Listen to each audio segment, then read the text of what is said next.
السلام عليكم ورحمة الله وبركاته. أهلا ومرحبا بكم في قناة رؤية ومعلومة. مدرب بايرن ميونخ: مواجهة باريس صعبة وأمامنا وقت للتحضير. شه- شدد جوليان المدير الفني لفريق بايرن ميونخ الألماني لكرة القدم على صعوبة المواجهة المرتقبة أمام باريس سان جيرمان الفرنسي في دور الستة عشر من دوري أبطال أوروبا.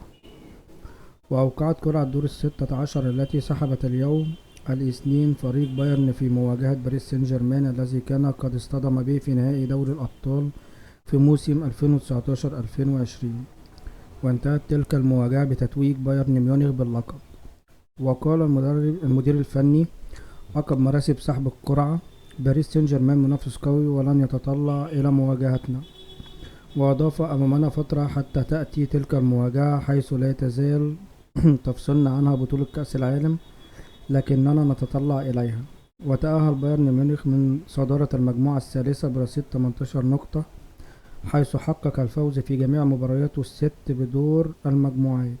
أما باريس سان جيرمان فقد تأهل من المركز الثاني في المجموعة الثامنة برصيد 14 نقطة، حيث حقق 4 انتصارات وتعادلين. كده يكون انتهى الخبر، وأتمنى أن ينال إعجابكم، والسلام عليكم ورحمة الله وبركاته.